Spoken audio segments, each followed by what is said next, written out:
Bunker में नहीं, वो अपने ही लोगों की वजह से बंकर में छिपे हुए थे। नहीं, देखिए, जब भारत ने जब जवाबी कार्रवाई की, जब एयर बेसिस को निशाना बनाया गया, उस वक्त आसिम मुनीर अपनी जान बचाने के लिए उनको अपने ही लोगों ने कहा कि आप छुप जाइए। अच्छा। इस तरह के हमले से आपकी जान को खतरा हो सकता है। आपको यह भी बता दें कि ऑपरेशन सिंदूर के बाद, जब भारत ने जो ऑपरेशन सिंदूर किया, उसके बाद से कहीं भी आसिम मुनीर दिखाई नहीं दे रहे हैं। आप किसी भी स्क्रीन पे आपको आसिम मुनीर दिखाई नहीं देंगे। यह भी बताया जा रहा है कि उन्होंने अपने परिवार को पहले ही विदेश भेज दिया है। और सिर्फ एक ही ऐसा इंस्टेंस है जबकि सेक्रेटरी ऑफ स्टेट ने फोन किया था आसिम मुनीर को, बस वही एक ऐसा स्टेटमेंट है जहां पर यह साफ हो गया था कि वो पाकिस्तान में ही है। लेकिन यह जरूर है कि वो अब कैमरा के सामने नहीं आ पा रहे हैं। और उस ऑपरेशन के दौरान, जब भारत ने जवाबी कार्रवाई की शनिवार रात को, उसके बाद उनको 2 घंटे तक छुपे रहना पड़ा एक बंकर के अंदर। उसके बाद अब यहां तक बात की जा रही है कि उनके ऑपरेशनल बेस को बदला जा सकता है, कि उनकी सुरक्षा को लेकर खतरा बना हुआ पाकिस्तान में। ओके, हमारे साथ यहाँ पर खास मेहमान भी बने हुए हैं। विंग कमांडर बख्शी, सुना आपने, 2 घंटे तक एक सेना का प्रमुख बंकर में छिपा रहता है। देखिए, इसका मतलब यह है कि भारतीय सेना का, भारतीय वायुसेना का जो अटैक था वो इतना खौफनाक था। Actually to tell you the truth, बहुत ही खौफनाक था। हमें ये पता चला है, कंफर्म करना पड़ेगा कि ब्रह्मोस मिसाइल्स का इस्तेमाल हुआ है। अगर ब्रह्मोस मिसाइल का अगर इस्तेमाल हुआ है तो मैं आसिम मुनीर को किसी से सहमति रखता हूं। मैं कि बंकर में छिपा रहा, अच्छा हुआ। अगर वो निकल जाता तो उसको बड़ी प्रॉब्लम आनी थी। और वो कर क्या सकता था? जब बेस अंडर अटैक हो, वो घोड़े पे बैठ के नेपोलियन की तरह थोड़ी बाहर खड़ा हो सकता है। उसको तो अपना सेफ्टी देखनी थी। और जैसे उसकी हालत हो चुकी है, जो उसका मॉरल स्टैंड है, वो 2 ही घंटे, मेरे को लगता है 3-4 घंटे बैठा रहना चाहिए था उसको। नहीं तो ये तो सब डॉट्स अब एयर कमोडोर कनेक्ट हो रहे हैं। सरदार छिप गया, डीजीएमओ फॉरेन जो है आकर उसने ये गुहार लगाना शुरू कर दिया कि भैया ऐसा है, now this needs to stop. देखिए, ब्रह्मोस की बात हुई तो ब्रह्मोस का जो ब्रह्मोस हथियार है उसमें शॉक एंड ऑ का बहुत बड़ा एडवांटेज है। That means it is a weapon which hits with great velocity and it makes a lot of noise and it is जो सरगोदा पे जो दिख रहा है वो मुझे लग रहा है it is BrahMos strike, because जिसका और रमियार खान पे भी जो गड्ढा हुआ है वो भी ब्रह्मोस स्ट्राइक से ही हुआ है। सो यू कैन इमेजिन कि कितना इम्पैक्ट से वो वेपन आके लगता है। और जब वो इम्पैक्ट से वेपन आके लगता है तो ऑब्वियसली अच्छे खासों के जो है दिल दहल जाते हैं। And we don't there is no way for them to know, उनको पता भी नहीं चलेगा कि और कितने मिसाइल आने वाले हैं। देखिए, ब्रह्मोस हम ही बनाते हैं। तो ऐसे तो कुछ है नहीं कि हमारे पास नंबर्स लिमिटेड हैं, और अब हमने उसकी रेंज भी एक्सटेंड कर दी है, तो देर इज नो चांस। तो I think it is a wise decision कि ही इज हिडन हिमसेल्फ। और ये उनका ऑब्वियसली उनका नेचर भी दिखाता है। कई लोग होते हैं जो दुश्मन के सामने जो है आगे जाके दिखाते हैं। एक अपनी सेना को लीड करने के लिए कई बार जो ब्रेवरी दिखानी पड़ती है वो भी लोग दिखाते हैं। और कई लोग जो हैं वो प्रूडेंट होते हैं, अपने आप को बचाने की कोशिश करते हैं। शायद ये सोच रहे होंगे कि मैं बच जाऊंगा तो शायद मेरी सेना भी बच जाएगी। अब आई डोंट नो उन्होंने किस विचार से अपने आप को छुपाया। बिल्कुल ठीक कहा। पर एक चीज मैं और बता दूं, इस हमले के बाद खबर ये आई है कि ब्रह्मोस के सेल इंक्रीज हो गई है, ऑर्डर और ज्यादा आने लगे हैं। ये आपको मैं बता दूं कि ब्रह्मोस का इस समय मार्केट वैल्यू बहुत हाई हो गई है। ये रावलपिंडी के अटैक के और अगल बगल के बेसिस के अटैक के बाद में। तो ये ब्रह्मोस की डिमांड बढ़ गई है। दूसरी तरफ एक फिफ्थ कॉलम जो है वो लगा हुआ है, ये कह रहा है कि रफाल को लेकर तरह तरह की जो बातें आ रही हैं। कर्नल दानवीर, आप देख ही रहे हैं ना कि वो चाइना के जितने भी हथियार थे उनको टेस्ट कर रहा था पाकिस्तान, और पूरी दुनिया को ये बताने की कोशिश हो रही थी कि चाइना के हथियार भारी पड़ते हैं, कि फ्रांस के हथियार भारी पड़ते हैं, कि रशिया की तरफ से आए हमारे पास जितने भी इक्विपमेंट्स हैं और वेपन हैं वो भारी पड़ते हैं। लेकिन इन सबको तो खा गई ब्रह्मोस। मतलब सारे हथियारों पर भारी पड़ गई हमारी ब्रह्मोस। बहुत भारी पड़ गई है। ब्रह्मोस ध्वनि की स्पीड से तकरीबन 3 गुना ज्यादा स्पीड से भी अधिक स्पीड से चलती है। और उसकी रेंज भी 450 किलोमीटर की एक्सटेंडेड रेंज है। सुखोई के ऊपर लगने के बाद तो पूरे सिस्टम की रेंज 3,000 किलोमीटर की हो जाती है। That is Sukhoi after refuelling and उसके बाद में लॉन्चिंग ऑफ मिसाइल। तो ये सारी चीज को समझिए तो पाकिस्तान तो ब्रह्मोस के हर एक कोना उसका ब्रह्मोस की रेंज में है। और कल ही उत्तर प्रदेश के अंदर ब्रह्मोस की टेस्टिंग साइट भी इनॉग्रेट हुई है। तो ब्रह्मोस एक बहुत अहम हमारे हमारे आर्सेनल का हिस्सा है। और जहां तक रफाल को गिराने की और चाइनीज हथियारों की बात है, और तो ये चाइनीज को सोचिए कितना पसीना आ रहा होगा। चाइनीज का HQ-9 एयर डिफेंस सिस्टम पूरी तरह से फेल हुआ। तभी तो जब पूरी तरह से फेल हुआ तभी तो उनके सारे एयरफील्ड्स को टारगेट हुआ। पर आप लोग तो डिफेंस मार्केट पर भी नजर रखे हुए होंगे हाँ, ना? तो ये सब ब्रह्मोस की propaganda है, चर्चा हो रही सब है वहां पे, propaganda है। जैसा विंग कमांडर। आपको मैं बता दूं, तो नहीं, फिर अमेरिका के हथियार और चाइना के हथियार पर हम लोग जो हैं अब कॉम्पिटिटर की तरह आगे बढ़ रहे हैं, तो ये तो दोनों को आंखों को चुभेंगे हम लोग। दोनों को बिल्कुल चुभेंगे कि अगर आपको मैं बता दूं, आप ये मत सोच के बैठिए कि आप बड़े अमेरिका के प्यारे हैं। हाँ, बिल्कुल जिस दिन आपने चाइना को ओवरटेक कर दिया, आप अमेरिका के प्रतिद्वंदी बन जाएंगे और अमेरिका ये लाइक नहीं करेगा। अब कोई इकोनॉमिकली स्ट्रांग इंडिया को लाइक नहीं करता, तभी आईएमएफ में कितनी जल्दी उसको लोन मिल गया। अब आप बताइए, टेररिस्ट कंट्री को आईएमएफ का 1.9 बिलियन लोन मिल गया और अमेरिका का हाथ है इसके अंदर। नहीं सर, लेकिन अब भारत इतना भोला नहीं है कि उसे समझ में ना आए। समझ आ रही है भारत की जनता तक को तभी ये तो ये बात समझ डिले में हो आ रहा रही है, तभी ये चिंतन हो रहा है। मोदी साहब सब चीज को वेग एंड प्रॉस एंड कॉन कर रहे हैं, इसलिए हमारी जल्दबाजी ठीक नहीं है कि प्रेस पूछते रहे अब कब होगा कब पर होगा। ये तो ब्लेसिंग इन डिस्गाइज हो गया नहीं? ये बिल्कुल। मतलब कई लोग इस मसले को अगर ये कह लड़ाई ना सकते हैं, होती तो ये होता ही ये नहीं। ब्लेसिंग इन डिस्गाइज के भाई ब्रह्मोस ने इतना शानदार काम किया है कर्नल दानवीर कि अब ब्रह्मोस को लेकर पूरी दुनिया में चर्चा हो रही है। अमेरिका, यूरोप, फ्रांस, चाइना, इन सबको दिक्कत तो होगी ना कि ये अब नया कॉम्पिटिटर आ गया। देखिए, बहुत तगड़ा कॉम्पिटिटर है। फिलीपींस ने हमसे ब्रह्मोस मिसाइल ली है, चाइना को पसीना फिलीपींस में आ रहा है, इंडोनेशिया, और नेवी का वर्जन है, लैंड वर्जन है और एयर वर्जन है। एयर वर्जन का तो इन ऑपरेशन हमने एक्सपेरिमेंट देख लिया, और लैंड वर्जन का एयरफोर्स ने गलती से सबमरीन वर्जन भी है 2 साल पहले सबमरीन वर्जन भी है। नहीं, पर एयर वर्जन तो सर सबसे शानदार है। अभी एयर कॉमोडोर बता रहे थे कि ब्रह्मोस से जब हमने सरगोदा की तरफ वार किया तो कैसे आसिम मुनीर जो हैं वो बंकर में छिप गए बेचारा करता क्या है 2 घंटे तक। मतलब इससे बड़ी एडवर्टाइजमेंट क्या हो सकती है ब्रह्मोस की सर? हाँ, वो दूसरी बात है कि हमारे कोई प्रेस रिपोर्टर ने फोटो नहीं ली वहां पे, नहीं तो सही बात है सर। बहुत बड़ी जबरदस्त फोटो। मुनीर साहब की फोटो बाद में मिली है, उसके बाद में दिखे हैं कि नहीं दिखे? नहीं ये भी दिख तो रहे सवाल है। प्रभु, दिखाई नहीं दे रहे हैं। कमांडर अशोक, अभी जो just इंडियन आर्म्स मैन्युफैक्चरर्स का जो अभी सर्ज आ रहा है, इसका सबसे बड़ा इफेक्ट पड़ेगा यूरोप और चाइना के ऊपर, क्योंकि अफ्रीका जो है, अफ्रीका अभी तक यहाँ से बहुत कुछ सोर्सिंग कर रहा था अपने मिलिट्री हार्डवेयर की, और जब भारत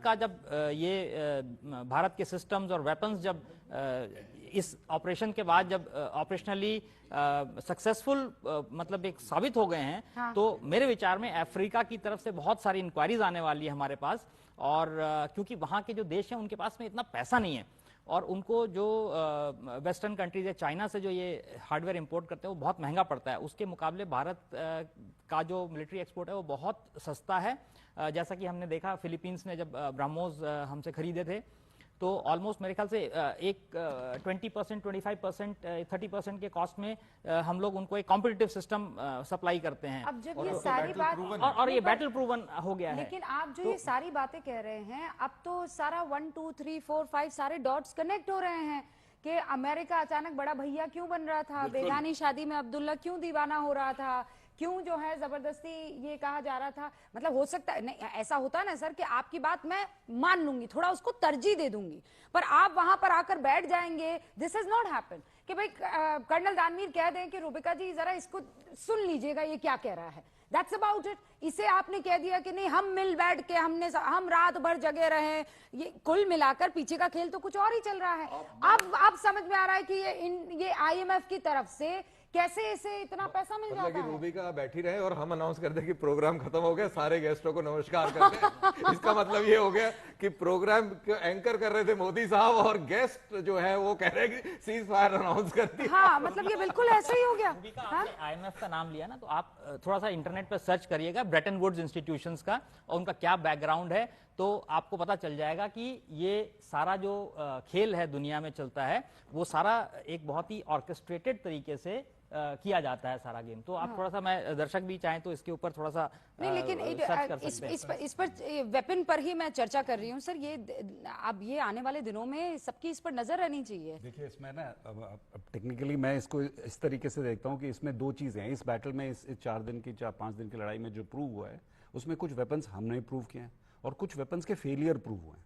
देखिए, 2 तरीके की चीजें, एक सक्सेस है और एक फेलियर है। तो कुछ हमारे वेपन्स जो हैं वो सक्सेसफुल हुए हैं और कुछ जो चाइना के सिस्टम्स हैं, बिकॉज मैं वेपन्स नहीं बोलूंगा, सिस्टम्स बोलूंगा, बिकॉज एक्चुअली उनका जो सबसे बड़ा फेलियर है वो उनका पीएडी है, जो Pakistan air defence 2025 2024 and Pakistan air defence 2020। अब उन्होंने उसमें जो अमेरिकन रेडार्स थे उनको रिप्लेस किया था चाइनीज रेडार्स के साथ, YLC 8 एंड YLC 16 करके रेडार्स हैं, उनसे रिप्लेस किया था और वो सिस्टम बिल्कुल काम नहीं किया।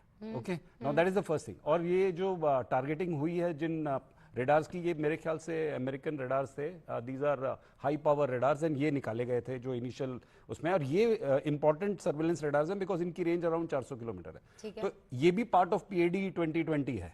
ये अमेरिकन रेडार्स जो हैं ये थोड़े से इन्होंने अपग्रेड करके पाकिस्तान, पर वो भी नहीं चले ना सर। नहीं, वो हमने टेक आउट कर दिया ना, वो हमने निकाल दिए। वो हमने रडार, जो 4 रडार आप बार बार दिखा रही हैं जो फोटोग्राफ, अच्छा वो अमेरिकन रडार्स थे जिसको हमने तबाह कर दिया। वो 4 रडार चले गए 400 किलोमीटर वाले। तो एक्चुअली उनकी दूर की जो रीच है, यानी जो देखने की एबिलिटी है, वो खत्म हो गई। जब दूर की आपकी रीच देखने की खत्म हो जाती है तो फिर आप क्या कर रहे हैं, आप वो चाइनीज रडार्स को देख रहे हैं, पर वो चाइनीज रडार्स इंटीग्रेटेड नहीं है, they are not integrated into the system. So क्या है अब आपकी वही जो मैंने पहली बार ही बोला था ना कि आपने अपने स्पाइन की एक नर्व काट दी, 2 नर्व काट दी, तो अब आप ऐसे ऐसे चल रहे हैं, पूरी तरह से आप चल नहीं पा रहे हैं क्योंकि दिख नहीं रहा है। तो ये तो फेलियर, ये फेलियर है। तो और बस सक्सेस हमारी वेपन्स की है। सक्सेस की बात करें, जैसे रुद्रम की बात करिए, रुद्रम एक जो है ये एक एंटी रडार वो है, तो ये जो रडार्स को स्ट्राइक किया है, आई एम श्योर कि जो रडार्स एक भी ऐसा जो मिसाइल नहीं आ पाया, एक भी ऐसा ये जो ड्रोन शादी वाले उन्होंने भेजे थे नहीं आ पाए। अब मुझे आनंद आता है सर कहने में शादी वाले ड्रोन। और सबसे बड़ा हमारा क्या किया उसने बताइए, किसी एक ने कुछ कर पाया हो तो। आत्मनिर्भर भारत, मुझे क्या लगता है कि कई सारे ड्रोन्स जो मतलब हम UAVs जो हमने वहां पे नहीं गिराए नहीं, जो हमने भेजे हैं, वो कुछ हमने उनके रडार को जैम करने के लिए भी यूज किए हैं या उनको डिसीव करने के लिए यूज किए, क्योंकि रेडार का देखिए उसकी रेंज भले ही 400 किलोमीटर है, परंतु वो जो अर्थ का जो कर्वेचर होता है, जो क्योंकि धरती गोल होती है तो उसके कर्वेचर से की लिमिटेशन होती है। अगर कोई एयरक्राफ्ट या मिसाइल बहुत नीचे लो फ्लाइंग करते हुए आ रही है तो वो उसको डिटेक्शन रेंज उसकी कर्वेचर की वजह से बहुत लिमिट हो जाती है। वो मुश्किल से मेरे ख्याल से 20 या 30 किलोमीटर पे ही उसको पकड़ पाता है, और उतने में उसके पास वो रिएक्शन टाइम नहीं रहता है उसके खिलाफ जो कमांड सेंटर से एक एंटी मिसाइल लॉन्च करने के लिए या एंटी मिसाइल सिस्टम को एक्टिवेट करने के लिए। तो that is one point, but Ashok उसमें ये भी देखना चाहिए ना, we have a system called integrated air command and control system. After all हमारा सिस्टम तो बहुत बढ़िया काम किया, हमारे सिस्टम में भी वही रडार है, और टेक्नोलॉजी फिजिक्स चाहे पाकिस्तान लगाए, चाहे चाइना लगाए, चाहे इंडिया लगाए, फिजिक्स तो सेम है ना। तो how is it that our system is work? Maybe हमारा एवैक्स नहीं, नॉट ओनली एवैक्स, इट इज इंटीग्रेशन। देखिए इसकी की जो है key word is integration, and key word integration में बार बार ही अभी बीच में न्यूज रिपोर्ट्स आई थी, आकाश तीर। व्हाट इज दिस आकाश तीर? क्या है आकाश तीर? हाँ, बहुत इसकी चर्चा। आकाश तीर सिर्फ S400 का चर्चा हुआ। नहीं, S400 is a part of the, hardly कहीं। देखिए ये एक ऐसा है जो इंटीग्रेटेड सिस्टम है, इसमें बड़े कंपोनेंट्स हैं, बहुत सारे कंपोनेंट्स हैं। और मेरे ख्याल से जब हमने पहली बारी when I came to your channel we had discuss this and I had said कि किसी भी इंटीग्रेटेड सिस्टम को बनाने के लिए उसके बहुत सारे कंपोनेंट्स होते हैं। उन कंपोनेंट्स में कुछ रेडार्स हैं, कुछ एयर डिफेंस सिस्टम्स हैं, जिसमें S400 है, बराक 8 है जिसको हम MR-SAM बोलते हैं, उसके साथ आकाश है, आकाश NG है, आकाश है, देन उसके बाद हमारे पिचोरा है, देन उसके बाद हमारे ये जो शॉर्ट रेंज गन्स हैं, जितनी भी सारी LLED गन्स हैं, ये सब इंक्लूडेड है, ठीक है ना। बड़ी इंटरेस्टिंग बात बता दो, लोगों को पसंद आएगी। ये शॉर्ट रेंज गन्स की बात करिए, L70 जो 1940s की टेक्नोलॉजी है, 1940 की टेक्नोलॉजी है, अपग्रेड होते होते अब वो बिल्कुल कगार पे थी ऑब्सोलीट होने के। DRDO ने उसको अपग्रेड किया, अभी हालिया में अपग्रेड किया है और उसको उस लेवल पे लाके खड़ा कर दिया है कि अब वो एंटी ड्रोन सिस्टम बहुत ही कामयाब और सफल एंटी ड्रोन सिस्टम है। आपके जितने भी विजुअल जिसमें आपको वो गोलियां सी नजर आ रही थी दिखती हुई, वो सब L70 का कमाल है। और सारे ड्रोन्स कह सकते हैं आपकी अधिकतर जो, और ये हमने बनाई है, जी हाँ, अब अपग्रेड हमने करी है, स्वीडिश है, L74 में रडार के साथ लाई, रडार के साथ। पहले L60 होती थी विदाउट रडार, ये L70 रडार के साथ आई थी। फिर उसके बाद हमने मंगाया नहीं, हमने उसके बाद अब हमने उसको मॉडर्नाइज किया और अब उसको एंटी ड्रोन के तौर पर रखा है। तो जितना भी एंटी ड्रोन एक्टिविटी आप देख रहे, जो विजुअली दिख रहा था, वो L70 चला रहा था। अगेन रेड डॉट या जो ऐसे करके जा रहे थे, वो सब L70 का फायर था। और L70 को अब दोबारा जिंदगी मिली और अब L-70 जो 1940 की टेक्नोलॉजी है, भारत में 1960 में आई, शायद अब इसका एक्सपोर्ट भी करने लगेगा, क्योंकि ये ड्रोन के खिलाफ बहुत ही कारगर साबित हुई है। नहीं, पर इससे बेहतरीन कैनवस क्या हो सकता है? मतलब ठीक है कि वो टाइम बड़ा सेंसिटिव था, हम लोग युद्ध में थे और सीमावर्ती इलाकों में, इनफैक्ट जो अंदर की सिटीज और शहर है वहां भी लोग जो थे खौफजदा थे, चिंता में थे। लेकिन अब आप इसको पर्सपेक्टिव में डालने की कोशिश करें तो कौन मुल्क ये नहीं चाहेगा कि उसका एक इलाका ऐसा ना दिखे जहां गड्ढा हो। मतलब दुश्मन मुल्क से फाइट करते हुए एक ऐसी जगह नहीं जहां धुएं का गुबार, एक ऐसी जगह नहीं जहां आपको गड्ढा दिख रहा है, एक ऐसी जगह नहीं जहां बिल्डिंग को, और वो भी तब जब ये लोग लगातार हमारी तरफ फायर करते रहे, हमारी तरफ आक्रमण करते रहे कर्णधार। क्या देश को नहीं दिख रहा? 400 से 500 ड्रोन का हमला आधिकारिक तौर पे बोला गया, वो भारत के ऊपर 9 तारीख को किया गया, 9 और 10 को भी बाद में किया गया। ये सारे के सारे ध्वस्त हो गए और पाकिस्तान में ये बहुत हल्ला मच रहा है कि जी हमने ये कर दिया, वो कर दिया। उनको ये समझ नहीं आ रहा, उनको लगता है कि उनके मुल्क के जैसा ही सारा मुल्क है। ये डेमोक्रेटिक कंट्री है, यहां पर आप नहीं छुपा सकते। यहां पर अभी तक तो कितने सारे वीडियो बन गए होते, कितने सारे व्हाट्सएप और कहां चल रहे होते, तो कहां है वो सब? एक बहुत ही इंटरेस्टिंग खबर है और मैं ये खबर आप लोगों से डिस्कस किए बगैर तो नहीं जाने दूंगी। खबर पता है क्या? हमले के दौरान बंकर में छिप गए थे पाकिस्तान के आर्मी चीफ। मतलब नूर खान एयरबेस पर हमलों के दौरान छिप गए थे chief of army staff Pakistan के। पाकिस्तान के सेना प्रमुख मुल्ला आसिम मुनीर 2 घंटे तक बंकर में छिपे रहे थे। आसिम मुनीर के ऑपरेशनल बेस को बदला जा सकता है, अब ये जानकारी मिल रही है।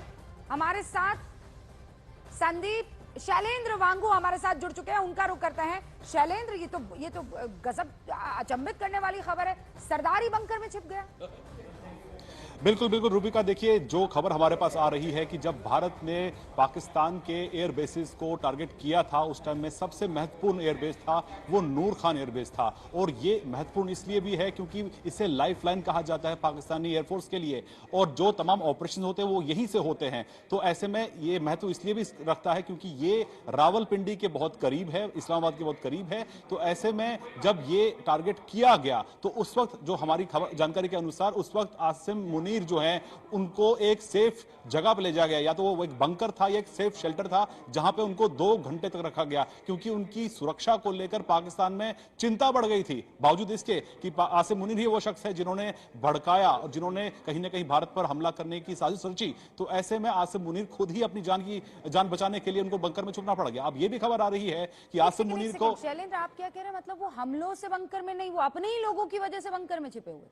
नहीं, देखिए जब भारत ने जवाबी कार्रवाई की, जब एयर बेसिस को निशाना बनाया गया, उस वक्त आसिम मुनीर अपनी जान बचाने के लिए उनको अपने ही लोगों ने कहा कि आप छुप जाइए। अच्छा। इस तरह के हमले से आपकी जान को खतरा हो सकता है। आपको यह भी बता दें कि ऑपरेशन सिंदूर के बाद, जब भारत ने ऑपरेशन सिंदूर किया उसके बाद से कहीं भी आसिम मुनीर दिखाई नहीं दे रहे हैं। आप किसी भी स्क्रीन पे आपको आसिम मुनीर दिखाई नहीं देंगे। यह भी बताया जा रहा है कि उन्होंने अपने परिवार को पहले ही विदेश भेज दिया है। और सिर्फ एक ही ऐसा इंस्टेंस है जबकि सेक्रेटरी ऑफ स्टेट ने फोन किया था आसिम मुनीर को, बस वही एक ऐसा स्टेटमेंट है जहां पर यह साफ हो गया था कि वो पाकिस्तान में ही है। लेकिन यह जरूर है कि वो अब कैमरा के सामने नहीं आ पा रहे हैं। और उस ऑपरेशन के दौरान, जब भारत ने जवाबी कार्रवाई की शनिवार रात को, उसके बाद उनको 2 घंटे तक छुपे रहना पड़ा एक बंकर के अंदर। उसके बाद अब यहां तक बात की जा रही है कि उनके ऑपरेशनल बेस को बदला जा सकता है, कि उनकी सुरक्षा को लेकर खतरा बना हुआ पाकिस्तान में। ओके, हमारे साथ यहाँ पर खास मेहमान भी बने हुए हैं।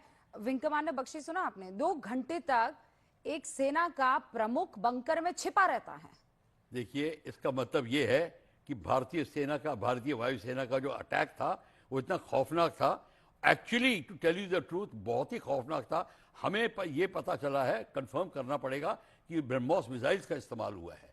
अगर ब्रह्मोस मिसाइल का अगर इस्तेमाल हुआ है तो मैं आसिम मुनीर को किसी से सहमति रखता हूं। मैं कि बंकर में छिपा रहा, अच्छा हुआ। अगर वो निकल जाता तो उसको बड़ी प्रॉब्लम आनी थी। और वो कर क्या सकता था? जब बेस अंडर अटैक हो, वो घोड़े पे बैठ के नेपोलियन की तरह थोड़ी बाहर खड़ा हो सकता है। उसको तो अपना सेफ्टी देखनी थी। और जैसे उसकी हालत हो चुकी है, जो उसका मॉरल स्टैंड है, वो 2 ही घंटे, मेरे को लगता है 3-4 घंटे बैठा रहना चाहिए था उसको। नहीं तो ये तो सब डॉट्स अब एयर कॉमोडोर कनेक्ट हो रहे हैं। सरदार छिप गया, डीजीएमओ फॉरेन जो है आकर उसने ये गुहार लगाना शुरू कर दिया कि भैया ऐसा है, now this needs to stop. देखिए, ब्रह्मोस की बात हुई तो ब्रह्मोस का जो ब्रह्मोस हथियार है उसमें शॉक एंड ऑ का बहुत बड़ा एडवांटेज है। That means it is a weapon which hits with great velocity and it makes a lot of noise and it is जो सरगोदा पे जो दिख रहा है वो मुझे लग रहा है it is BrahMos strike, because जिसका और रमियार खान पे भी जो गड्ढा हुआ है वो भी ब्रह्मोस स्ट्राइक से ही हुआ है। सो यू कैन इमेजिन कि कितना इम्पैक्ट से वो वेपन आके लगता है, और जब वो इम्पैक्ट से वेपन आके लगता है तो ऑब्वियसली अच्छे खासों के जो है दिल दहल जाते हैं। And we don't there is no way for them to know, उनको पता भी नहीं चलेगा कि और कितने मिसाइल आने वाले हैं। देखिए, ब्रह्मोस हम ही बनाते हैं, तो ऐसे तो कुछ है नहीं कि हमारे पास नंबर्स लिमिटेड है, और अब हमने उसकी रेंज भी एक्सटेंड कर दी है, तो देर इज नो चांस। तो I think it is a wise decision कि ही इज हिडन हिमसेल्फ, और ये उनका ऑब्वियसली उनका नेचर भी दिखाता है। कई लोग होते हैं जो दुश्मन के सामने जो है आगे जाके दिखाते हैं, एक अपनी सेना को लीड करने के लिए कई बार जो ब्रेवरी दिखानी पड़ती है वो भी लोग दिखाते हैं, और कई लोग जो हैं वो प्रूडेंट होते हैं, अपने आप को बचाने की कोशिश करते हैं। शायद ये सोच रहे होंगे कि मैं बच जाऊंगा तो शायद मेरी सेना भी बच जाएगी। अब आई डोंट नो उन्होंने किस विचार से अपने आप को छुपाया। बिल्कुल ठीक कहा, पर एक चीज मैं और बता दूं, इस हमले के बाद खबर ये आई है कि ब्रह्मोस के सेल इंक्रीज हो गई है, ऑर्डर और ज्यादा आने लगे हैं। ये आपको मैं बता दूं कि ब्रह्मोस का इस समय मार्केट वैल्यू बहुत हाई हो गई है ये रावलपिंडी के अटैक के और अगल बगल के बेसिस के अटैक के बाद में। तो ये ब्रह्मोस की डिमांड बढ़ गई है। दूसरी तरफ एक फिफ्थ कॉलम जो है वो लगा हुआ है, ये कह रहा है कि रफाल को लेकर तरह तरह की जो बातें आ रही हैं। कर्नल दानवीर, आप देख ही रहे हैं ना कि वो चाइना के जितने भी हथियार थे उनको टेस्ट कर रहा था पाकिस्तान, और पूरी दुनिया को ये बताने की कोशिश हो रही थी कि चाइना के हथियार भारी पड़ते हैं, कि फ्रांस के हथियार भारी पड़ते हैं, कि रशिया की तरफ से आए हमारे पास जितने भी इक्विपमेंट्स हैं और वेपन हैं वो भारी पड़ते हैं। लेकिन इन सबको तो खा गई ब्रह्मोस, मतलब सारे हथियारों पर भारी पड़ गई हमारी ब्रह्मोस। ब्रह्मोस बहुत भारी पड़ गई है। ब्रह्मोस ध्वनि की स्पीड से तकरीबन 3 गुना ज़्यादा स्पीड से भी अधिक स्पीड से चलती है, और उसकी रेंज भी 450 किलोमीटर की एक्सटेंडेड रेंज है। सुखोई के ऊपर लगने के बाद तो पूरे सिस्टम की रेंज 3,000 किलोमीटर की हो जाती है। That is Sukhoi after refuelling and उसके बाद में लॉन्चिंग ऑफ मिसाइल। तो ये सारी चीज को समझिए तो पाकिस्तान तो ब्रह्मोस के हर एक कोना उसका ब्रह्मोस की रेंज में है, और कल ही उत्तर प्रदेश के अंदर ब्रह्मोस की टेस्टिंग साइट भी इनॉग्रेट हुई है। तो ब्रह्मोस एक बहुत अहम हमारे हमारे आर्सेनल का हिस्सा है। और जहां तक रफाल को गिराने की और चाइनीज हथियारों की बात है, और तो ये चाइनीज को सोचिए कितना पसीना आ रहा होगा। चाइनीज का HQ9 एयर डिफेंस सिस्टम पूरी तरह से फेल हुआ, तभी तो जब पूरी तरह से फेल हुआ तभी तो उनके सारे एयरफील्ड्स को टारगेट हुआ। पर आप लोग तो डिफेंस मार्केट पर भी नजर रखे हुए होंगे हाँ, ना? तो ये सब ब्रह्मोस की चर्चा हो रही है वहां पे, प्रोपेगेंडा जैसा विंग कमांडर। आपको मैं बता दूं, तो नहीं, फिर अमेरिका के हथियार और चाइना के हथियार पर हम लोग जो हैं अब कॉम्पिटिटर की तरह आगे बढ़ रहे हैं, तो ये तो दोनों को आंखों को चुभेंगे हम लोग। दोनों को बिल्कुल चुभेंगे कि अगर आपको मैं बता दूं, आप ये मत सोच के बैठिए कि आप बड़े अमेरिका के प्यारे हैं।